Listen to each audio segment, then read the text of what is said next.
হাম টিকার ব্যাপারে সরকার যে ব্যবস্থা নিয়েছেন এটা সরকারের চেষ্টার কোনো ত্রুটি নেই। তো আজকে সরকারকে সেইভাবে একটা মেসিভ প্রোগ্রাম হাতে নিতে হবে।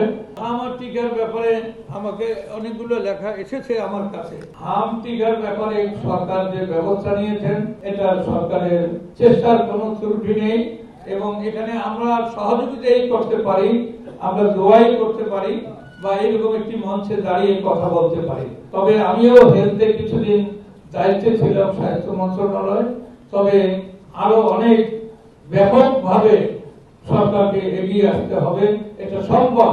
এরশাদ সাহেব আমি দেখেছি যখন ডায়রিয়া হলো দক্ষিণ অঞ্চলে, তিনি এবং ম্যাডাম রওশন ইরশাদ তার মন্ত্রী পরিষদ ইউনিয়নগুলো উপজেলাগুলো ভাগ করে নিলেন এবং সকল ডাক্তারকে ইউনিয়নে পাঠালেন সব ঔষধপত্র নিয়ে।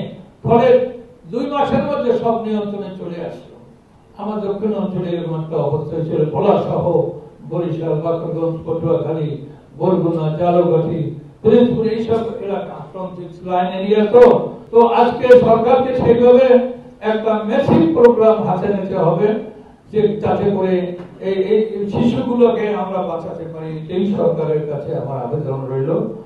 আর অনেকগুলো সমস্যা আছে, তেলের সমস্যা, কোটা পেট্রোল পাম্পে, এটা একটা মানুষের ঠিকই বলছে, অনেকে বলতেছে যে মনের বিবেকের পরিবর্তন আনতে হবে। কেন আপনি 10 গ্রাম 20 গ্রাম 100 গ্রাম তেল লুকিয়ে রাখেন? এগুলো যদি কোথাও থাকে, আমাদেরও দায়িত্ববোধ আছে, সেগুলা সরকারকে ধরিয়ে দেন। সরকার গোয়েন্দা সংস্থা আছে, লোকজন আছে, এটা থেকে আমাদের দূরে থাকতে হবে। শুধু এইখানে না, সারা বিশ্বে একটা ক্রাইসিস যাচ্ছে এই জ্বালানি তেলের জন্য।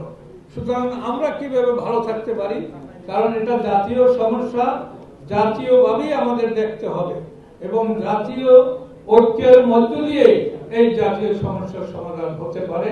যে কোনো জাতীয় সমস্যা যদি দেখা যায়, জাতীয় ফ্রন্ট এবং জাতীয় পার্টি অবশ্যই সেখানে অবদান রাখবে।